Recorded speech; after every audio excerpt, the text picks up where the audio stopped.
नमस्कार. परीक्षेच्या दृष्टीने एक खूप महत्वाचा विषय आज आपण समजून घेणार आहोत. तो म्हणजे प्रकाशाचे अपवर्तन. चला तर मग लगेच सुरुवात करूया. आता बघा, हा अनुभव तर आपल्या सगळ्यांनाच आला असेल, नाही का? आपण कधी पाण्यात पेन्सिल ठेवली तर ती आपल्याला सरळ दिसत नाही. अशी वाकलेली किंवा जणू काही तुटलेलीच दिसते. असं का होतं? या अगदी साध्या, रोजच्या अनुभवामागे एक खूपच इंटरेस्टिंग सायन्स आहे. आणि तेच आज आपण समजून घेणार आहोत. ओके, तर आज आपण काय काय बघणार आहोत? सगळ्यात आधी अपवर्तन म्हणजे नेमकं काय ते समजून घेऊ. मग त्याचे नियम काय आहेत ते पाहू. त्यानंतर वातावरणात त्याचे काय परिणाम दिसतात, प्रकाशाचं अपस्करण म्हणजे काय, आणि हो, सगळ्यात शेवटी परीक्षेसाठी महत्त्वाचे मुद्दे जे आपल्याला लक्षात ठेवायचेच आहेत. चला तर मग आपल्या पहिल्या मुद्द्याकडे येऊया. ती जी पेन्सिल आपल्याला पाण्यात वाकलेली दिसते ना, त्यामागचं जे रहस्य आहे, ती मूळ संकल्पना म्हणजे अपवर्तन.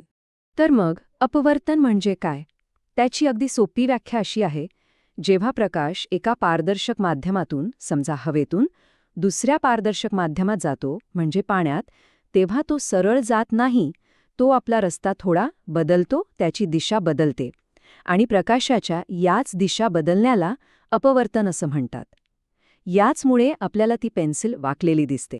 आता हे जे दिशा बदलण्याचं प्रकरण आहे ना, ते काही असं कसंही घडत नाही.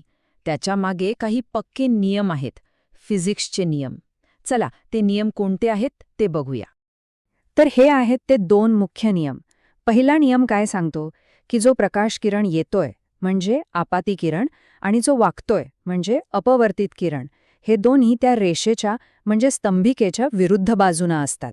आणि हे तिन्ही म्हणजे येणारा किरण, वाकलेला किरण आणि ती स्तंभिका, हे सगळे एकाच प्लेनमध्ये म्हणजे एकाच प्रतलात असतात. आणि दुसरा नियम तो सांगतो की दिलेल्या दोन माध्यमांसाठी साइन आय आणि साइन आर यांचं गुणोत्तर नेहमी सारखंच राहतं, ते बदलत नाही. हा जो दुसरा नियम आहे ना, त्यालाच स्नेलचा नियम असं म्हणतात. आणि हे सूत्र बघा, साइन आय भागिले साइन आर बरोबर एक स्थिरांक, ज्याला एन नी दाखवतात. हा एन म्हणजे अपवर्तनांक. हे सूत्र परीक्षेसाठी खूप महत्वाचं आहे, त्यामुळे हे पाठच करून टाका. इथे बघा, चित्रात किती छान दिसतंय. जेव्हा प्रकाश विरल माध्यमातून म्हणजे समजा हवेतून घन माध्यमात म्हणजे काचेत जातो, तेव्हा तो त्या मधल्या रेषेकडे स्तंभिकेकडे झुकतो. आणि याच्या अगदी उलट, जेव्हा तो घन माध्यमातून म्हणजे काचेतून परत विरल माध्यमात म्हणजे हवेत येतो, तेव्हा तो स्तंभिकेपासून दूर जातो. म्हणजे माध्यमाची घनता बदलली की प्रकाशाचा मार्ग बदलतो. पण मग हा अपवर्तनांक म्हणजे नक्की काय? सोपं आहे. प्रकाश जेव्हा एका माध्यमातून दुसऱ्या माध्यमात जातो, तेव्हा त्याचा वेग बदलतो. तर त्याचा वेग किती बदलला आणि त्यामुळे तो किती वाकला, हे मोजण्याचं काम अपवर्तनांक करतो.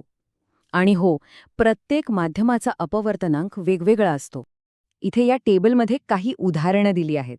बघा, हवेचा अपवर्तनांक आहे 1.003, म्हणजे जवळजवळ 1. पाण्याचा आहे 1.33. पण जरा हिऱ्याकडे बघा, त्याचा अपवर्तनांक आहे तब्बल 2.42. हा आकडा खूप मोठा आहे.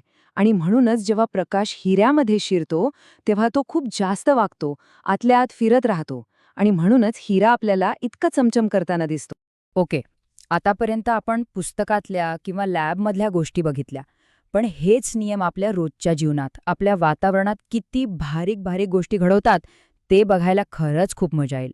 चला पाहूया. आपण रात्री आकाशाकडे बघतो तेव्हा तारे लुकलुकताना दिसतात, बरोबर? पण खरं सांगायचं तर तारे अजिबात लुकलुकत नाहीत. मग आपल्याला तसं का दिसतं? कारण ताऱ्यांचा प्रकाश जेव्हा आपल्या पृथ्वीच्या वातावरणात येतो, तेव्हा त्याला वेगवेगळ्या तापमानाच्या आणि घनतेच्या हवेच्या थरांमधून प्रवास करावा लागतो. त्यामुळे त्याचं सतत अपवर्तन होत राहतं, तो सतत वाकतो. आणि म्हणूनच आपल्याला असं वाटतं की ताऱ्याची जागा बदलतीये, तो लुकलुकतोय. आणि मृगजळ, हे तर ऐकलं असेलच. वाळवंटात किंवा अगदी कडक उन्हाळ्यात डांबरी रस्त्यावर आपल्याला दूरवर पाणी साचल्यासारखं दिसतं. हे सुद्धा वातावरणीय अपवर्तनाचंच एक उत्तम उदाहरण आहे. होतं काय की जमिनीजवळची हवा खूप गरम असते आणि वरची हवा थंड. या तापमानाच्या फरकामुळे अपवर्तनांकात फरक पडतो आणि आकाशातून येणारा प्रकाश वाकून आपल्याला जमिनीवरून आल्याचा भास होतो. त्यामुळे तिथे पाणी असल्याचा भ्रम होतो. आणि ही तर एक खूपच इंटरेस्टिंग गोष्ट आहे बरं का. सूर्योदय आणि सूर्यास्त. आपल्याला वाटतं की आपण सूर्य उगवताना किंवा मावळताना बघतोय. पण खरं तर वातावरणामुळे सूर्य क्षितिजाच्या खाली असतानाच आपल्याला दिसायला लागतो. त्याचा प्रकाश वाकून आपल्यापर्यंत पोहोचतो. यामुळे सूर्योदय 2 मिनिटं लवकर होतो आणि सूर्यास्त 2 मिनिटं उशिरा होतो असं आपल्याला वाटतं. कमाल आहे ना? चला, आता एका दुसऱ्या पण तितक्याच महत्वाच्या संकल्पनेकडे जाऊया. आपल्याला जो सूर्यप्रकाश पांढरा दिसतो तो खरं तर पांढरा नसतो. तो 7 रंगांनी बनलेला असतो. आणि जेव्हा हा पांढरा प्रकाश एखाद्या माध्यमातून जातो तेव्हा त्याचं या 7 रंगांमध्ये विभाजन होतं. याच प्रक्रियेला प्रकाशाचे अपस्करण असं म्हणतात. ही झाली त्याची व्याख्या. अगदी सोप्या शब्दांत सांगायचं झालं तर पांढऱ्या प्रकाशाचं त्याच्या 7 घटक रंगांमध्ये तुटणं किंवा वेगळं होणं म्हणजेच अपस्करण. आणि हे सगळ्यात आधी कोणी दाखवून दिलं असेल तर ते होते महान शास्त्रज्ञ सर आयझॅक न्यूटन. त्यांनी काय केलं? त्यांनी एका प्रिझममधून म्हणजे लोलकातून सूर्यप्रकाश जाऊ दिला. आणि काय आश्चर्य! पलीकडच्या बाजूला त्यांना 7 रंगांचा एक सुंदर पट्टा दिसला. हा जो 7 रंगांचा पट्टा मिळतो त्याला वर्णपंक्ती किंवा इंग्लिशमध्ये स्पेक्ट्रम म्हणतात. तेच आपले इंद्रधनुष्याचे रंग. यात एक गोष्ट लक्षात ठेवणं खूप गरजेचं आहे. तांबडा रंग सगळ्यात कमी वागतो आणि जांभळा रंग सगळ्यात जास्त वागतो. हे परीक्षेसाठी महत्वाचं आहे. चला तर मग, आत्तापर्यंत आपण जे काही शिकलो त्याची परीक्षेसाठी एक फास्ट रिव्हिजन करूया. हे मुद्दे अगदी पक्के लक्षात ठेवायचे आहेत. तर ह्या 3 मुख्य व्याख्या पुन्हा एकदा बघूया. अपवर्तन म्हणजे काय? प्रकाशाने दिशा बदलणं. अपवर्तनांक म्हणजे काय?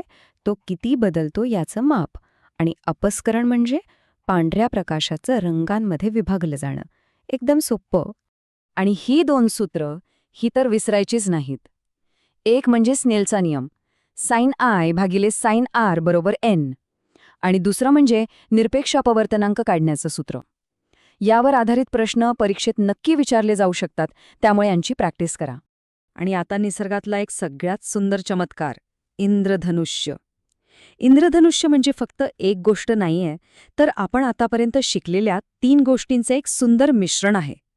जेव्हा पावसाच्या थेंबात प्रकाश शिरतो तेव्हा होतं अपवर्तन. थेंबाच्या आत त्याचं अपस्करण होतं, म्हणजे 7 रंग वेगळे होतात.